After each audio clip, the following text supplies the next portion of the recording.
اللہ ہم سب کی حاضری قبول فرمائے، منتظمین کے انتظام شرکاء کی شرکت کو اپنی برگاہ میں قبول فرمائے۔ سرکار دو عالم نور مجسم شفیع معظم صلی اللہ علیہ وسلم کی ذات کی نسبت کی عظمت بیان کرنے کے لحاظ سے اللہ کی فضل سے اہل سنت و جماعت کا یہ ایک تو بڑا امتیاز ہے، جس کا بھی سرکار دو عالم نور مجسم شفیع معظم صلی اللہ علیہ وسلم سے رشتہ ہے، نسبت ہے، حمد تعالیٰ اس نسبت کو ماننے کے لحاظ سے اور پھر بیان کرنے کے لحاظ سے اہل سنت کا یہ ایک شعار رہا ہے۔ ہم بیان کرتے ہیں تو کرنے میں کبھی نہیں کرتے، اور بیان کرتے ہیں تو کرنے میں غلو بھی نہیں کرتے، بلکہ بیان کرنے کے لحاظ سے ہمارے پیش نظر سرکار کی ذات ہوتی ہے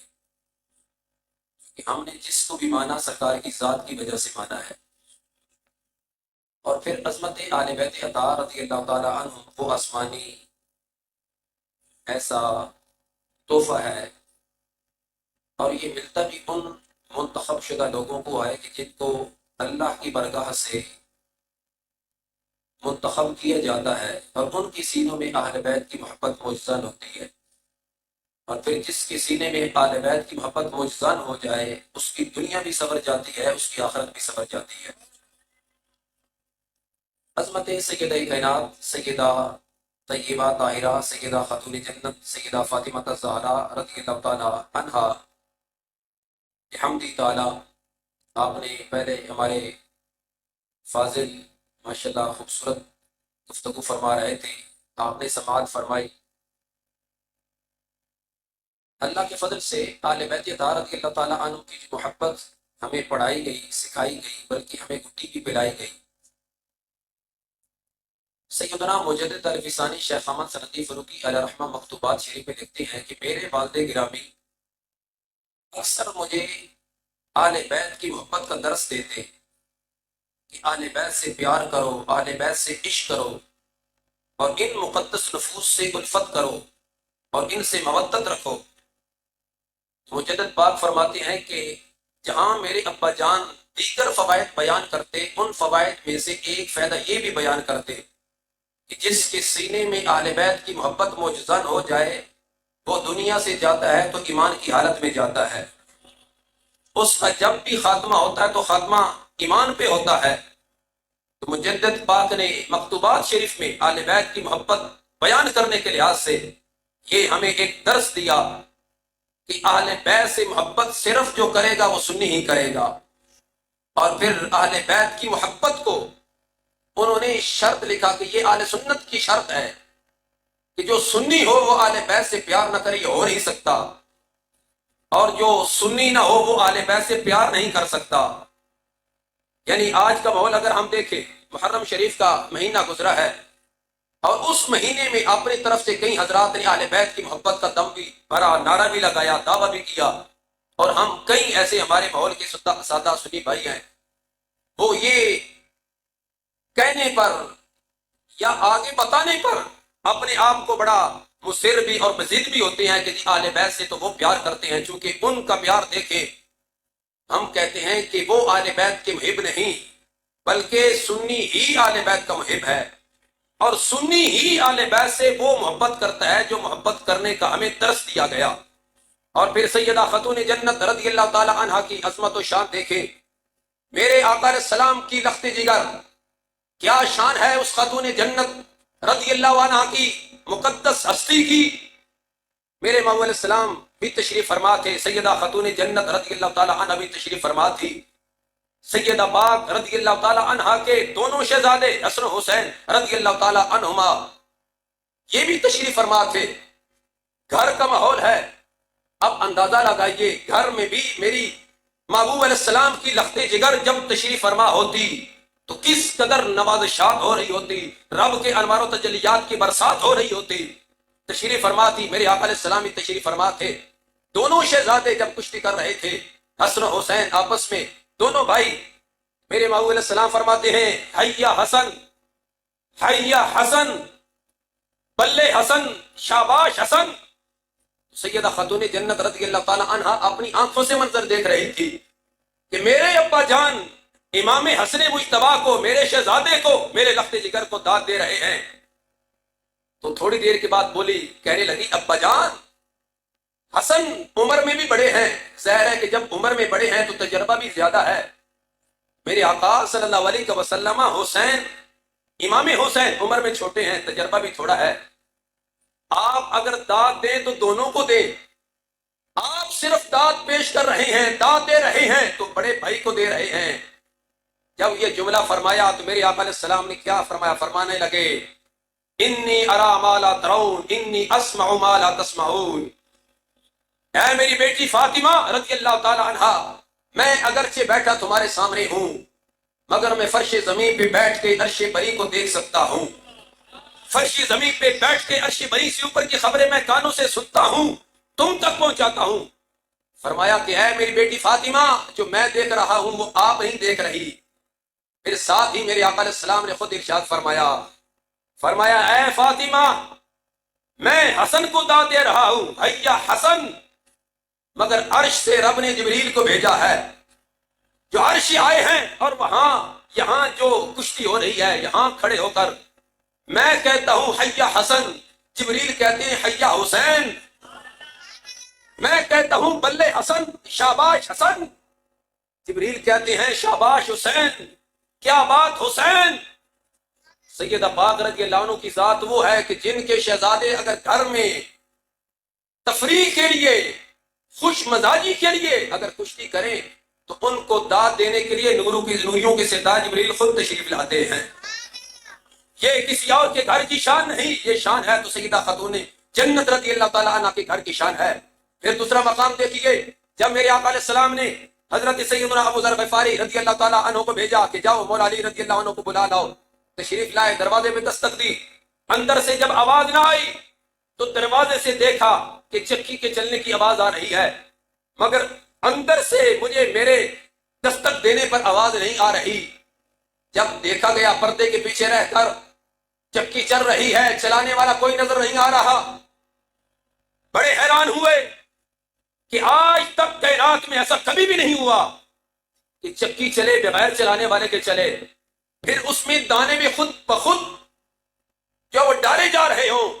واپس پلٹے، محبوب علیہ السلام کی برگاہ میں عرض کی، یا رسول اللہ علیہ وسلم، آپ نے مجھے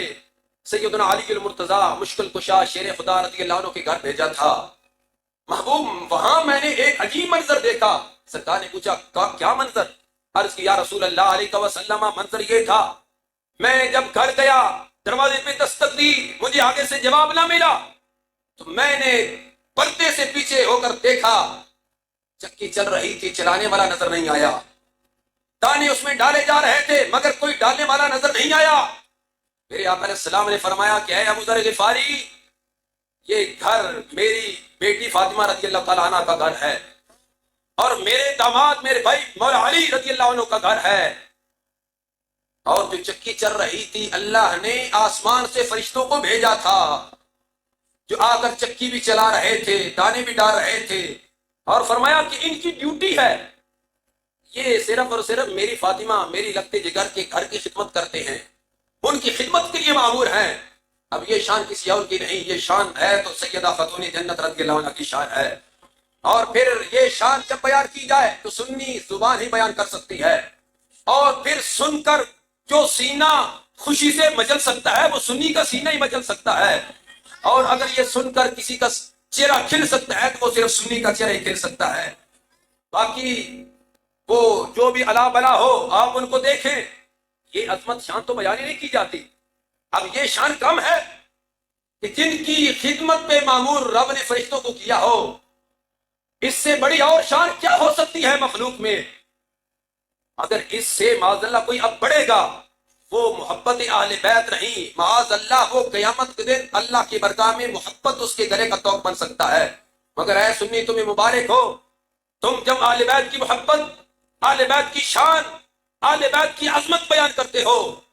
اللہ کے فضل سے تمہارے سینے میں کسی قسم کا کوئی کھوٹ نہیں ہوتا، کہ میں ایک ہی شان بیان کر رہا ہوں تو کہیں ایسا نہ ہو کہ معاذ اللہ جو ساتھ دوسری ہستی ہے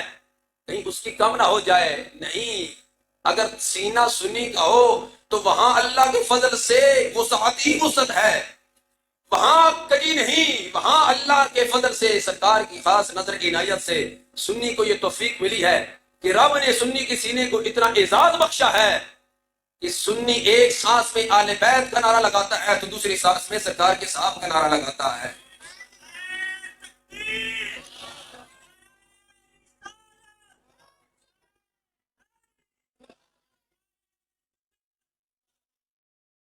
دیکھیے گا میرے آقا حضرت محمد مصطفیٰ صلی اللہ علیہ وسلم کی لختی جگر سیدہ طیبہ طاہرہ زاہدہ عابدہ صابرہ متصدقہ حافظہ قاریہ سیدہ خاتون جنت رضی اللہ تعالی عنہا کی شان کیا ہے. اور اللہ کے فضل سے میں بمانگے دور کہہ رہا ہوں، علل اعلان کہہ رہا ہوں، آپ سنی بھائیوں کو گواہ بنا کر کہہ رہا ہوں، خدا کی قسم جتنی اہل بیت کی محبت ہمارے استاد گرامی نے ہمیں سکھائی پڑھائی ہے شاید کسی کو اتنی کسی بھی نہ پڑھائی ہو. ہمیں وہ منظر بھی یاد ہے کہ جب بخاری شریف حضور کنز العلماء اہل سنت کی آنکھوں کے تارے حضور کنز العلماء زید شرف ہو جب بخاری شریف پڑھا رہے تھے وہ حدیث آئی جس میں مفہوم یہ کہ اگر میری بیٹی اگر یہ معاملہ ہوتا تو ان کا بھی ہاتھ کاٹا جاتا، یہ والے الفاظ تھے. حضور کنز العلماء زید شرف فرمانے لگے کہ یہاں پہ ہم ان کا نام بھی نہیں لیں گے، ان کا نام بھی نہیں لیں گے، بلکہ بس ذہن میں یہ خیال کریں کہ یہاں کوئی بڑی ہستی ہوتی اگر وہ بھی یہ کام کرتی تو پھر اس پر بھی شرعی حد لاگو ہوتی. اتنا ادب سکھایا اور اتنا ادب پڑھایا اہل بیت کی نفوس قدسیہ کا. اور پھر ہمارے سامنے وہ تنہائی کی خلوتیں بھی ہیں. اب میرا بھائی کو یہ نہ سمجھے کہ یہاں پھر کوئی اپنے استاد کی شان بیان ہو رہی ہے، نہیں، میں اہل بیت کی شان بیان کر رہا ہوں. جو ہمیں پڑھائی گئی میں وہ بیان کر رہا ہوں، جو ہمیں سکھائی گئی میں وہ بتا رہا ہوں. غلوب نہیں، کمی نہیں ہوگی اللہ کے فضل سے. چہرے کے تیور نہیں بدلیں گے. اہل بیت کی شان بیان کرتے یا سیدہ پاک رضی اللہ عنہ کی عظمت و شان بیان کرتے کہ یہ کوئی جلالی صاحب کا شاگرد ہے تو اہل بیت کی شان بیان کرے گا یا سیدہ طیبہ طاہرہ کی شان بیان کرے گا تو یہ ہوگا. نہیں، خدا کی قسم ہمارا سینہ کھلا ہے. ہم کہتے ہیں ہمارا سینہ چاک کرو اور دل کو چاک کر کے دیکھو. ایک ٹکڑے پہ صدیق لکھا ہوگا، دوسرے ٹکڑے پہ علی لکھا ہوگا. ایک ٹکڑے پہ حسین لکھا ہوگا، دوسرے ٹکڑے پہ حسن لکھا ہوگا. اگر ایک ٹکڑے پہ عائشہ لکھا ہوگا تو دوسرے ٹکڑے پہ فاطمہ رضی اللہ تعالی عنہ لکھا ہوگا. سنی کا سینہ ہے اور اللہ کے فضل سے سنی جب بیان کرتا ہے پھر سینہ کھول کے بیان کرتا ہے. میرے آقا حضرت محمد مصطفیٰ صلی اللہ تعالی علیہ وآلہ واصحابہ وبارک وسلم کی اس لخت جگر کی عظمت و شان سننے سے قبل ایک روایت میں آپ کو اس انداز میں اور اس سمن میں پیش کرنا چاہتا ہوں کہ حضرت سیدہ طیبہ طاہرہ رضی اللہ تعالی عنہ سرکار کی لخت جگر ہیں. ان کی شان، ان کی عظمت، ان کا مقام، ان کی رفعتیں، ان کے مقام کی بلندیاں، ارے کون پہنچ سکتا ہے سیدہ پاک رضی اللہ عنہ کے مقام کو؟ میرے محبوب علیہ السلام کے کشانہ مبارک کی تو یہ شان ہے اگر اس گھر کی کوئی خادمہ، اگر اس گھر کی خادمہ کی کوئی بے ادبی کرے سرکار اس کے لحاظ سے بھی حکم ارشاد فرماتے ہیں. حضرت بریرہ رضی اللہ تعالی عنہ یہ حضور نبی رحمت علیہ السلام کی خادمہ تھی، نکرانی تھی، مگر کیا قسمت ہے اس نکرانی کی، کیا شان ہے اس خادمہ کی کہ جو سرکار کے گھر کی خدمت پر معمور تھی، اہل بیت کی خدمت پہ معمور تھی. تو کیا ہوا؟ انہیں خرید کے جب آزاد کیا گیا، علماء تشریف فرما ہیں حرہ اور جو غلام کے احکام ہیں وہ الگ الگ ہیں، یعنی آزاد عورت اور غلامہ کے جو خادمہ کے احکام ہیں وہ الگ ہیں. یعنی پردے کے لحاظ سے حضرت بریرہ رضی اللہ تعالی عنہا کو جب خرید کے آزاد کیا گیا، ایک موقع ایسا آیا کہ راستے میں جاتے آپ کے سر مبارک سے دوپٹہ سر کا تھوڑا سا سیٹ پہ ہو گیا تو پاس سے ایک ایسا بھی شخص گزرا جس کو تقوی کا بخار تھا، بظاہر صوم و صلات کا پابند، صوم و صلات کا دعویٰ کرنے والا. وہ حضرت بریرہ رضی اللہ تعالی عنہا سے کہنے لگا، یا بریرہ غتی شعیفاتی کی، اے بریرہ اپنے سر پر دوپٹہ لو، تمہارے سر کا دوپٹہ سائڈ پہ ہو گیا ہے، لہذا فوراً اپنا سر چھپاؤ، بے پردگی ہو رہی ہے۔ اب بظاہر تو اچھا کام تھا، دعوت دی جا رہی تھی کہ سر چھپاؤ، سر پہ دوپٹہ لو، شریعت میں پردہ ہے، لہذا تمہارا سر ننگا ہو رہا ہے، مگر ہر جگہ تبلیغ نہیں کرنی، بلکہ دیکھنا ہے کہ میں کس کو کر رہا ہوں، میں کس کو تبلیغ کر رہا ہوں۔ ارے جو سرکار کی خادمہ ہو، کیا اس کو سرکار کی شریعت کی، سرکار کی دین اسلام کی خبر نہیں تھی؟ جب یہ والا جملہ بولا تو ساتھ ہی وہ بدبخت یہ کہنے لگا فَإِنَّ مُحَمَّدًا صلی اللہ علیہ وسلم لَن يُغْنِي عَنْكِ مِنَ اللَّهِ شَيْئًا۔ اے بریرہ رضی اللہ تعالیٰ عنہ، اگر تمہیں یہ ہو کہ ہم تو سرکار کی خدمت میں مامور رہتی ہیں، ان کے غلام ہیں، قیامت کے دن سرکار ہماری شفاعت فرمائیں گے، قیامت کی مشکلات اور میدان محشر کی مشکلات ہمارا کچھ بھی نہیں بگاڑ سکتی، یا ہمارے ساتھ ایسا معاملہ نہیں ہوگا۔ وہ بدبخت کہنے لگا لن یغنی عنک من اللہ شیئا، اے بریرہ رضی اللہ تعالی عنہ، معاذ اللہ ثم معاذ اللہ، محمد عربی صلی اللہ علیہ وسلم تمہیں کوئی فائدہ نہیں دے گے، لہذا اپنا سر چھپاؤ، اعمال صالح کرو، پردے کا اہتمام کرو، تاکہ قیامت کے دن یہ اعمال تمہارے کام آئے۔ جب یہ اس نے تبلیغ کی تو پاس ہی حضرت جابر بن عبداللہ رضی اللہ تعالی عنہ کا گزر ہو رہا تھا، اور انہوں نے اپنے کانوں سے یہ منظر سنا، آنکھوں سے دیکھا، سرکار دو عالم نور مجسم شفیع معظم صلی اللہ علیہ وسلم کی برگاہ میں حاضر ہو گئے، حاضر ہوئے، مختصر کر رہا ہوں، آقا کریم علیہ السلام کی برگاہ میں حاضر ہو کر یہ سارا ماجرا سنایا کہ محبوب آپ کے گھر کی نوکرانی بریرہ رضی اللہ تعالی عنہا کو فلاں شخص نے یوں یوں کہا ہے، اور ساتھ یہ بھی کہا ہے کہ محمد عربی صلی اللہ علیہ وسلم تمہیں کوئی فائدہ نہیں دیں گے، لہذا اپنے نیک عمل کرو۔ جب یہ جملہ بتایا، یہ سارا معاملہ بتایا، میرے محبوب حضرت محمد مصطفیٰ صلی اللہ علیہ وسلم فخرج یجر رداءہ، سرکار دو عالم صلی اللہ علیہ وسلم اتنا جلدی سے اٹھے، اتنا جلدی سے اٹھے، یہاں تک کہ آپ کی چادر مبارک، کملی مبارک پہ ٹھیک طرح آپ نے اس کو ٹھیک نہ کیا، بلکہ وہ نیچے لٹک رہی تھی اور آپ علیہ السلام جلدی سے چل رہے تھے، یعنی معاملہ اتنا ہنگامی ہو گیا، اور اس بات پر آپ علیہ السلام نے اتنا نوٹس لیا، سرکار دو عالم نور مجسم شفیع معظم صلی اللہ علیہ وسلم جا رہے تھے، اور صحابہ کرام علیہ رضوان فرماتے ہیں وَكُنَّ مَعْشَرَ الْأَنصَارِ نَعْرِفُ غَضَبَهُ بِجَرِّ رِدَائِهِ، فرمانے لگے صحابہ کرام علیہ رضوان، ہم نے جب سرکار کو اتنا جلدی میں اٹھتے دیکھا اور تشریف لے جاتے دیکھا تو ہم پہچان گئے سرکار کے چہرے انور سے کہ سرکار کا جو چہرہ انور اتنا سرخ ہوا ہے، معاملہ کوئی گمبھیر ہے، لہذا معاملہ کوئی سیریس ہے، سرکار اتنا جلدی سے جا رہے ہیں۔ یہاں تک کہ صحابہ کرام علیہ رضوان فرماتے ہیں فاخذنا السلاح، یہاں تک کہ جب ہم گھر سے نکلے تو اپنے اسلحہ ساتھ لے کے آئے کہ معاملہ ہنگامی بن گیا ہے، اور سرکار نے حکم دینا ہے کہ صحابہ فلاں غزوہ کی طرف نکلنا ہے، فلاں جنگ کی طرف نکلنا ہے، تو ہم اگر تیاری کر کے نہیں جائیں گے تو دیر ہو جائے گی، کیوں نہ ہو کہ سارا اسلحہ ساتھ لے کر کے جائیں، سارا اسلحہ ساتھ لے کر کے گئے،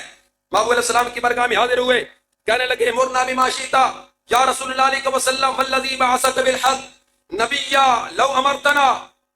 محبوب صلی اللہ علیہ وسلم آپ حکم ارشاد فرمائے، کس کا سر اتارنا ہے آپ حکم دیں، آپ کو کس نے غصہ دلایا ہے، آپ اتنا جلدی سے وہاں تشریف لے کر آئے ہیں، تو محبوب بتائیں کس کا سر اتارنا ہے۔ اب وفائے صحابہ دیکھیے، سرکار کے صحابہ کے جملے سنیے، سرکار کی برگاہ میں، سرکار کی موجودگی میں محبوب علیہ السلام سے صحابہ عرض کرتے ہیں یا رسول اللہ علیہ وسلم بأمہاتنا وآبائنا وأولادنا لمدینا لقولک فیہم، محبوب کیا ہم میں سے کسی کی ماں نے کوئی آپ کو اذیت پہنچائی ہے؟ تو جس کی ماں نے آپ کو اذیت پہنچائی ہے وہ اپنی ماں کا خود سر اتارے گا، وآبائنا، اور جس کے باپ نے آپ کو اذیت پہنچائی ہے وہ اپنے باپ کا خود سر اتارے گا،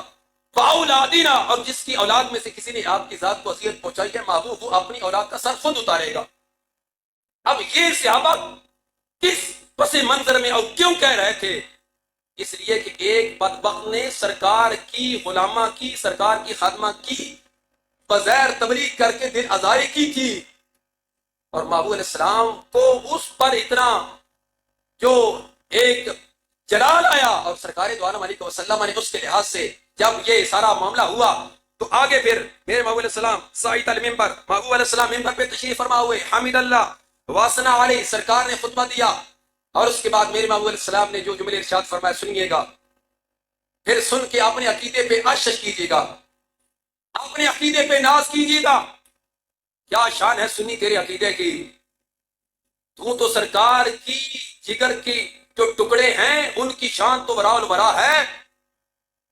تو سرکار کے دراز گوش کا بھی ادب کرتا ہے کہ تو اس کو گدا نہیں کہتا، دراز گوش کہتا ہے۔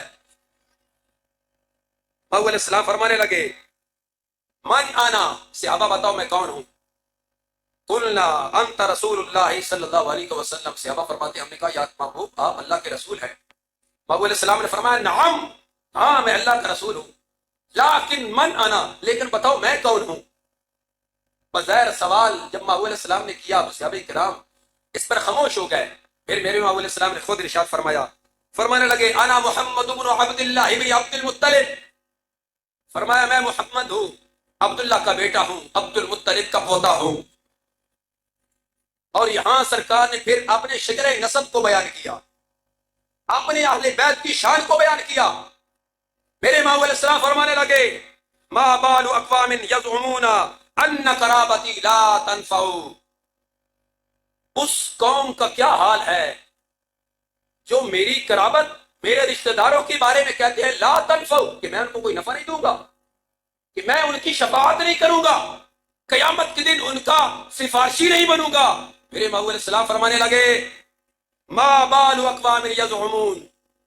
کیا حال ہے اس قوم کا، کیسے وہ بدبخت لوگ ہیں کہ جو میری اہل بیت اور میری قرابت اور میرے رشتہ داروں کے بارے میں باتیں کرتے ہیں کہ میں کسی کو کوئی فائدہ نہیں دوں گا۔ میرے محبوب علیہ السلام فرمانے لگے بلا تنفع، میں فائدہ دوں گا۔ وہ بدبخت یہ کہہ رہا تھا لن یغنی عنک من اللہ شیئا، اے بریرہ سرکار تیری شفاعت نہیں کریں گے۔ محبوب علیہ السلام فرما رہے ہیں بلا تنفع، میں نفع دوں گا، میں شفاعت کروں گا، میں اپنی اہل بیت تو اہل بیت رہے، فرمایا میں تو ان کروڑوں کو جہنم سے نکال کے جنت میں داخل فرماؤں گا جن پر جہنم واجب ہو چکی ہوگی۔ اب سنیے گا آگے، اور پھر شفاعت کا عقیدہ، شفاعت کا نظریہ جو اہل سنت و جماعت کا نظریہ ہے کہ ہمارے آقا حضرت محمد مصطفیٰ علیہ السلام شفاعت کبریٰ کے اللہ کے فضل سے جو رب نے آپ کو یہ منصب عطا کیا ہے، آپ شفاعت کبریٰ فرمائیں گے۔ میرے محبوب علیہ السلام فرمانے لگے حتی تبلغ حا و حکم، فرمایا یہ کہتے ہیں کہ میرے جو قرابت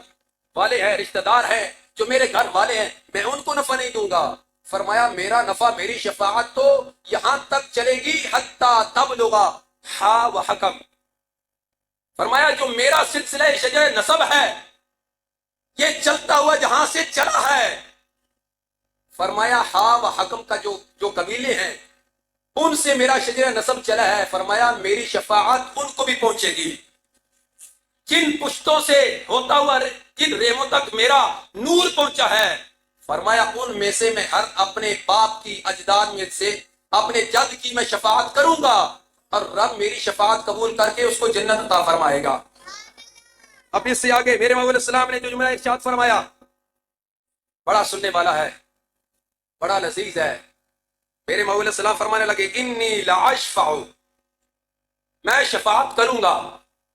فاشفع، اور میری شفاعت قبول بھی کی جائے گی، حتی ان من اشفع، یہاں تک کہ جس کی میں شفاعت کروں گا، اشفع لہ، وہ بھی شفاعت کرے گا، یشفع فیشفع، جب وہ شفاعت کرے گا اللہ اس کی بھی شفاعت قبول فرمائے گا۔ فرمائے ایک ہے میری ذات کی شفاعت، میری ذات کی جو رب نے یہ شان رکھی ہے کہ میں جو شفاعت کروں گا، فرمائے ان اول شافع و اول مشفع، میں ہی شافی ہوں اور میری ہی شفاعت قبول کی جائے گی۔ فرمائے جس کی میں شفاعت کروں گا اس کی تو بالیقین قبول ہوگی، فرمایا جس کی شفاعت ہو گئی ہوگی پھر وہ جن کی کرے گا اللہ اس کے حق میں بھی اس کی شفاعت کو قبول فرمائے گا۔ اور پھر میرے آقا علیہ السلام نے آگے یہاں تک کہ ارشاد فرمایا، فرمانے لگے یہاں تک کہ جب میں کروڑوں کو جہنم سے نکال کے جنت میں داخل کروں گا تو وہاں جو کفار ہوں گے ان کو بھی یہ بظاہر امید لگنا شروع ہو جائے گی کہ سرکار کا دریا رحمت جوش میں ہے، سرکار آج کرم فرما ہے میرے کریم سے گر قطرہ کسی نے مانگا، دریا بہا دیے ہیں، تربے بہا دیے ہیں۔ جب کفار دیکھیں گے جو جہنم میں تھے امتی مسلمان وہ تو جنت پہ چلے گئے ہیں، لگتا ہے کہ سرکار ہماری بھی شفاعت فرمائیں گے۔ یہاں تک کہ الفاظ ہیں لا یتقابلوا، وہ کفار جو جہنم میں ہوں گے وہ بھی آگے جھانک جھانک کر دیکھیں گے، جھانک جھانک کر دیکھیں گے کہ کہیں سرکار کی ہم پہ بھی نظر پڑ جائے اور محمد عربی ہماری بھی شفاعت فرما دیں گے۔ اور پھر یہاں تک کہ میرے محبوب علیہ السلام نے فرمایا حتی ان ابلیس یتطاول طمعا فی الشفاعہ، فرمایا وہ بدبخت میری ذات کے لحاظ سے بات کرتا ہے، میں رشتہ داروں کی، میں اپنی قرابت کی، اپنی اہل بیت کی شفاعت نہیں کروں گا۔ سرکار نے فرمایا کہ ابلیس لعین بھی یہاں تک کہ اس کو بھی امید لگ جائے گی کہ سرکار میری شفاعت بھی فرما دیں گے، فرمایا شفاعت کروں گا نہیں، مگر ابلیس لعین شیطان وہ بھی یہ امید لگا بیٹھے گا کہ سرکار میری بھی شفاعت کر دیں گے۔ فرمایا اگر ابلیس میری شفاعت سے نا امید نہیں ہے تو یہ کلمہ پڑھ کے میری شفاعت سے کیوں نا امید ہے، اور کلمہ میرا پڑھے تیرا کھائیں تیرے غلاموں سے الجھے، اے کھانے عجب غرانے والے کہ سرکار کا کلمہ پڑھ کے، سرکار کا صدقہ کھا کے، سرکار کی کبھی آل کے بارے میں، کبھی اصحاب کے بارے میں، اور کبھی سرکار کی ذات میں کے بارے میں بات ہوتی ہے، مگر یہ سنی ہے جب سرکار کی شان بیان کی جائے، سرکار کی آل کی اصحاب کی شان بیان کی جائے، اللہ کا فضل ہے اس کا سینہ کھل جاتا ہے، چہرہ مسکرانا شروع ہو جاتا ہے، چہرے میں محبت الہی، محبت رسول، محبت اہل بیت و صحابہ کرام کی شمع روشن ہو جاتی ہے۔ اب یہ حدیث آپ نے سنی، سن کر آپ کے چہروں سے مجھے واضح صاف نظر آ رہا ہے کہ سرکار کی محبت جوش مار رہی ہے، اور بال یقین جو سینے میں ہے وہی عیاں ہو رہا ہے، اسی کا چہرے سے ظہور ہو رہا ہے، اور اسی کا آپ اپنے چہروں کی خوشی سے بتا رہے ہیں۔ اب سنیے گا سیدہ طیبہ طاہرہ رضی اللہ عنہا کی شان، اگر سرکار کی غلامہ کی یہ شان، سرکار کی خادمہ کی یہ شان، اور سرکار یہ سارا جو سینریو بیان فرما رہے تھے اپنی غلامہ کے لحاظ سے، کہ چونکہ اس بدبخت نے ان کی یہ اس لحاظ سے یہ کہا کہ اے بریرہ غطی شعاع فاتح کی، اپنا سر ڈھانپ کے تمہارا سر ننگا ہو رہا ہے، میرے محبوب علیہ السلام نے اس پر یہ ارشاد فرمایا۔ سیدہ طیبہ طاہرہ رضی اللہ تعالی عنہا کی شان کیا ہے؟ میرے محبوب حضرت محمد مصطفیٰ صلی اللہ تعالی علیہ وآلہ وصحبہ وبارک وسلم یہ ارشاد فرماتے ہیں، ایک موقع پر جب حضرت سیدہ طیبہ طاہرہ رضی اللہ تعالی عنہا علیل ہوئی، بیمار ہوئی، تشریف فرما تھی، میرے محبوب علیہ السلام تشریف فرما ہوئے، فرمانے لگے کیفا تجدین کی، اے میری لخت جگر ذرا بتائیے کیا حال ہے، کیسا حال ہے، طبیعت کیسی ہے، اندازہ تو لگائیے۔ امام الانبیاء نبیوں کی سردار سیدہ خاتون جنت رضی اللہ عنہا کے پاس تشریف فرما ہوئے اور حال پوچھ رہے ہیں۔ آج اگر کسی مریض کی عیادت کے لیے کوئی گاؤں کا چودھری چلا جائے، کوئی بڑا چلا جائے، وہ خوشی سے پھولا سماتا نہیں کہ میری عیادت کے لیے فلاں آیا ہے، ذرا تصور تو کرو، سیدہ طیبہ طاہرہ سیدہ فاطمہ رضی اللہ عنہا کی ذات وہ ہے جن کی عیادت کے لیے امام الانبیاء خود تشریف فرما ہوئے۔ پوچھا کیفا، اے میری لخت جگر فاطمہ رضی اللہ تعالیٰ عنہ کیا حال ہے، طبیعت کیسی ہے؟ عرض کرتی ہیں یا رسول اللہ علیہ وسلم طبیعت سخت علیل ہے، مگر ساتھ ہی گھر میں کھانے کے لیے بھی کچھ نہیں ہے، گھر میں بھی فاقہ ہے، طبیعت بھی علیل ہے، طبیعت بھی ناساز ہے۔ قربان جائیں امام الانبیاء علیہ السلام کی مبارک ذات پہ، مالک کونین ہے، دو پاس کچھ رکھتے نہیں،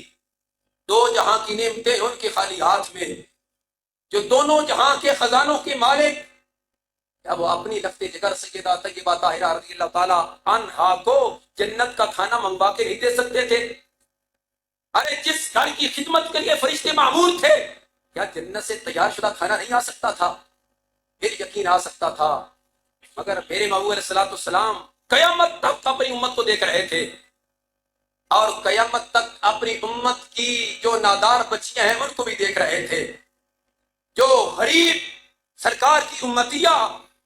وہ بچیاں اور وہ بیٹیاں اور وہ مائیں جو اب بھی کئی کے دن فاقوں میں گزار رہی ہیں، اور بالخصوص فلسطین کا وہ ماحول بھی میرے آقا علیہ السلام کا کے سامنے تھا جو اب بنا ہوا ہے، ان ماؤں کو جو کئی کئی دنوں سے بھوکی پیاسی اور ان کے بچے بلک رہے ہیں، سسک رہے ہیں، کھانے کے لیے کچھ نہیں، پانی پینے کے لیے نہیں، رہنے کے لیے گھر نہیں، باوجود اس کے پھر بھی وہ کلمہ حق بلند کر رہی ہے۔ میرے آقا علیہ السلام کے سامنے یہ سارا منظر تھا، سرکار دیکھ رہے تھے کہ میری امت کی ندار ایسی، میری امتیاں بھی آئیں گی، علماء آئیں گی، ندار ہوں گی۔ اس مفہوم کو سمجھنے کے لیے وہ دوسرا فرمان شام جب میرے محبوب علیہ السلام کی لفظ جگر سرکار کی برگاہ میں حاضر ہوئی اور جا کر عرض کیا، یا رسول اللہ علیہ وسلم مجھے غلام چاہیے، خادم چاہیے۔ میرے محبوب علیہ السلام نے ان کو تسبیحات بتائی، تسبیح فاطمہ سارے پڑھتے ہیں نماز کے بعد 33 بسا سبحان اللہ، 33 مرتبہ الحمدللہ، 34 مرتبہ اللہ اکبر۔ اب سرکار نے بجائے غلام دینے کے تسبیحات عطا کی۔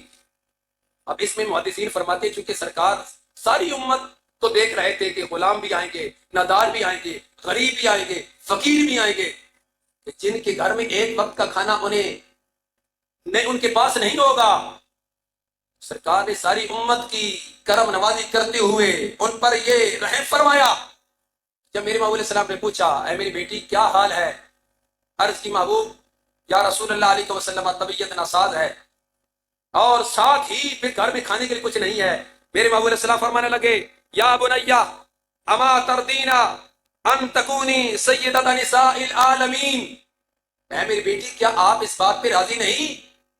کہ اللہ نے آپ کو سارے جہانوں کی عورتوں کا سردار بنا دیا ہے؟ اور دوسری روایت نساء الجنہ ہے کہ جنت کی عورتوں کا سردار بنا دیا ہے، کیا تم اس پر راضی نہیں ہو؟ حضرت سیدہ طیبہ طاہرہ رضی اللہ تعالی عنہا کی سواری حیات اور آپ کے معمولات اور جو آپ کی زندگی کی کے جو گھڑیاں ہیں، آخری روایت پیش کر کے اجازت چاہتا ہوں۔ آپ رضی اللہ تعالی عنہا کا وقت وصال قریب تھا۔ حضرت اسماء بنت ابی بکر رضی اللہ تعالی عنہا سے سیدہ خاتون جنت رضی اللہ تعالی عنہا عرض کرنے لگی، میرا وقت وصال قریب ہے، مگر میں چاہتی ہوں کہ جیسے میں نے ساری زندگی باپردہ گزاری ہے، یوں ہی میں اس دنیا سے جاؤں تو باپردہ جاؤں۔ میں نہیں چاہتی کہ میری میت کو بھی کوئی غیر محرم دیکھے۔ حضرت اسماء بنت ابی بکر رضی اللہ تعالی عنہا نے کہا کہ مجھے ایک پردے کا طریقہ آتا ہے۔ وہ کیا؟ کہنے لگی کہ میں نے ایک پردے کا طریقہ جو جانتی ہوں یہ ہے کہ سب چینیاں لے کر ان کا ایک چھپر تیار کیا جائے، جس کو ہم ڈھاری بولتے ہیں اپنی زبان میں، یہ جو خانہ بدوش ڈھاریاں بناتے ہیں۔ فرمایا یوں میں ایک چھپر تیار کروں گی اور اس چھپر کے اندر آپ کا جنازہ جائے گا۔ حضرت سیدہ فاطمہ رضی اللہ تعالی عنہا کہنے لگی، پریکٹیکلی مجھے وہ کر کے دکھائیں کہ میرا جنازہ کیسے جائے گا۔ مجھے یقین تب ہوگا جب میں اپنی آنکھوں سے دیکھ لوں گی میرا جنازہ یوں جائے گا۔ یہ کوئی خدشہ نہیں تھا کہ جیسے مجھے کہا جا رہا ہے ایسا نہیں ہوگا، بلکہ اپنے دل کی تسلی کے لیے ایسا کہا۔ تو حضرت اسماء بنت ابی بکر رضی اللہ تعالی عنہا نے سبز درخت کی ٹہنیاں منگوائیں، ان کا چھپر تیار کیا۔ چھپر تیار کرنے کے بعد سیدہ طیبہ طاہرہ رضی اللہ تعالی عنہا نے جب وہ چھتری دیکھی، فتبسمت فاطمہ، حضرت فاطمہ رضی اللہ تعالی عنہا مسکرائی۔ آپ کے چہرہ کھل گئے، مسکرانے لگی۔ اور روایت میں یہ آتا وما رأیتها فتبسمت بعد ابیها الا یومئذ، جس دن سے سرکار کا وصال مبارک زیر وصال ہوا تھا اس دن سے لے کر اس دن تک سیدہ کبھی بھی نہیں مسکرائی، کبھی بھی نہیں مسکرائی، مگر جب اپنے پردے کا اہتمام دیکھا کہ مجھے جب دنیا سے میں نے جانا ہے میرا یوں پردے کا اہتمام ہوگا، اس موقع پر ایک دفعہ مسکرائی اور خوشی کا اظہار کیا کہ جو میری خواہش ہے وہ میری خواہش پوری ہو گئی۔ ساتھ ہی یہ ارشاد فرمایا، فرمانے لگی حضرت سیدہ فاطمہ رضی اللہ تعالی عنہا، اذا انا مت فغشلینی انتی وعلی ولا يدخل احد علی، فرمانے لگی ہے اسماء بنت ابی بکر رضی اللہ تعالی عنہا، مجھے غسل آپ نے دینا ہے، بغیر پردے سے پیچھے پانی آپ کو علی بن مرتضیٰ پکڑوائیں گے، مگر غسل آپ نے مجھے دینا ہے۔ آپ کے علاوہ اور مولا علی رضی اللہ عنہ کے علاوہ کوئی بھی مجھے غسل نہ دے۔ جب آپ رضی اللہ تعالی عنہ کو غسل دیا جا رہا تھا، حضرت سیدہ طیبہ طاہرہ ام المؤمنین سیدہ عائشہ صدیقہ رضی اللہ تعالی عنہ آگے بڑھی، خواہش کا اظہار کیا اے اسماء بنت ابی بکر، میرا جی چاہتا ہے میں بھی سرکار کے لخت جگر کو اپنے ہاتھوں سے غسل دوں۔ اسماء بنت ابی بکر رضی اللہ تعالیٰ عنہا نے کہا کہ مجھے سیدہ پاک نے فرمایا تھا کہ اور کسی کو ساتھ نہیں شامل کرنا۔ سیدہ عائشہ صدیقہ واپس پلٹی، ابا جان کے پاس پہنچی، سیدنا صدیق اکبر رضی اللہ تعالیٰ عنہ کے پاس، کہ میرا جی چاہتا ہے کہ سیدہ خاتون جنت کو میں اپنے ہاتھوں سے غسل دوں، مگر مجھے روک دیا گیا۔ جب صدیق اکبر رضی اللہ تعالیٰ عنہ نے پوچھا، اسماء بنت ابی بکر رضی اللہ تعالیٰ عنہ نے کہا مجھے سیدہ پاک نے وصیت فرمائی تھی کہ غسل آپ نے دینا ہے عورتوں میں۔ فرمایا سیدہ پاک کی وصیت پوری کرو، یعنی تم اکیلے ہی غسل دو۔ آج امت کی بیٹی کے لیے، ہماری بہن بیٹی کے لیے، ماں کے لیے سیدہ خاتون جنت رضی اللہ تعالیٰ عنہا کی تعلیمات میں سے یہ ایک سبق ہے۔ جہاں سیدہ پاک کی محبت ہمارے سینے میں ہے، وہاں ہماری کبھی بیٹی بے پردہ نہ ہو، وہاں کبھی ہماری ماں ہماری بہن بے پردہ نہ ہو۔ ہم سیدہ پاک کی شان بیان کریں، وہاں ہی سیدہ پاک کی تعلیمات کو بھی بیان کریں۔ جہاں ہم ان کے مناقب بیان کریں، وہاں ہی سیدہ پاک رضی اللہ تعالیٰ عنہا کی زندگی گزارنے کے جو انداز ہے وہ بھی پیش کریں۔ اور جو یہ کام کرے گا، خدا کی قسم دنیا میں بھی سرخرو ہوگا، قیامت کے دن بھی یہ مقدس ہستیاں اس کو اپنے دامنے رحمت میں جمع دیں گے، اور قیامت کے دن سیدہ طیبہ طاہرہ سیدہ خاتون جنت رضی اللہ تعالیٰ عنہا کو انہیں پڑوس نصیب ہوگا۔ اپنی گفتگو ختم کر رہا ہوں۔ آج 17 تاریخ ہے اور کل 17-18 نومبر کو سالانہ عرس مقدس ہوتا ہے اس عظیم ولی کامل کا، اس عالم ربانی کا جو منڈی باؤدین بکھی شریف کے سرزمین پہ تشریف فرما ہے۔ وہ جلال الملت والدین سیدی حضور حافظ الحدیث پیر سید محمد جلال الدین شاہ صاحب نقشبندی قادری، بظاہر جو نابینا تھے مگر کتنے لوگوں کو بینائی عطا کی، کتنے لوگوں کے دل کی آنکھوں کو روشنی دی، اور ان کی روشن کردہ چراغ اور شمع میں سے ایک شمع آپ کے سامنے حضرت سیدی کنز العلماء شرفو کی ذات ہے، جو کہ حضور حافظ الحدیث کی فیض یافتہ ہے، آپ کی درگاہ کے صد ہیں۔ اللہ کا فضل ہے اب بھی درس و تدریس میں گھر میں ہو تو اپنے شیخ کامل کو وہ خراج تحسین پیش کرتے ہیں۔ آج کے اس اجتماع میں میں اپنے مرشد کامل کے شیخ کامل ماشاءاللہ سبحان اللہ، یہ مجھے یہ پٹکے نظر آ رہے ہیں، کیلا والا شریف، سبحان اللہ۔ یہ جہاں سے یہ چراغ جلا، دیا سے دیا روشن ہوا اور بکی شریف پہنچا۔ اب بکی شریف حضور حافظ الحدیث رضی اللہ تعالیٰ عنہ کی جو شمع روشن ہوئی وہ آستانہ عالیہ مقدسہ کیلا والا شریف سے ہوئی، وہاں سے فیض پایا اور پھر یہاں آپ کے یہاں ڈیرا لگایا۔ تو 22-23 نومبر کو کیلا والا شریف، آستانہ علی مقدسہ کیلا والا شریف، وہاں عرس مقدس ہے، اور یہ سارے ہمارے روحانی مراکز ہیں۔ اور جب تک آپ کے مراکز سے آپ کا روحانی رشتہ قائم رہے گا، خدا کی قسم کوئی بد عقیدہ تمہارا کچھ بھی نہیں بگاڑ سکتا۔ جب انسان ان روحانی مراکز سے دور ہوتا ہے، بظاہر وہ جتنا بھی اپنے آپ کو یہ سمجھے کہ میں بڑا وہ ایجوکیٹڈ ہوں، میں بڑا تعلیم یافتہ ہوں، کوئی بد عقیدہ میرے قریب نہیں آ سکتا۔ میں ایسے ماحول میں رہتا ہوں، میری ٹون آپ نے سنا دیکھا ہوگا، اس ماحول میں میں نے بڑے بڑے پڑھے لکھوں کو بد عقیدہ اپنی آنکھوں سے ہوتا دیکھا ہے، جو کہتے تھے چھوڑے دین بلیوں کے پاس جا کر کیا کرنا ہے، کہ بیعت کرو کیا کرنا ہے، بس اپنی نماز پڑھو، صوم و صلات کی پابندی کرو، یہی کافی ہے۔ مگر ایک دن سنی، دوسرے دن دیوبندی، تیسرے دن وہابی، اب پتہ ہی نہیں وہ کیا بلا بن گئے۔ مگر جس کا ہاتھ کسی اللہ کے ولی کے ہاتھ میں ہو، یہ ہاتھ چلتا ہوا مجدد عربی ثانی سے ہوتا ہوا، غوث اعظم سے ہوتا ہوا، داتا گنج بخش سے ہوتا ہوا، مولا علی پاک رضی اللہ عنہ سے ہوتا ہوا، تاجدار صداقت سے ہاتھ سے ہوتا ہوا،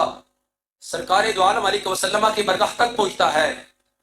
اور پھر جب وہاں سے فیض آتا ہے تو سینہ روشن ہوتا ہے، دل جگمگاتا ہے، محبت الہی کی شمع روشن ہوتی ہے۔ اللہ ہم سب کی حاضری قبول فرمائے، اللہ ہم سب کو آخری سانس تک عقیدہ اہل سنت پر استقامت نصیب فرمائے، آل بیت کی محبت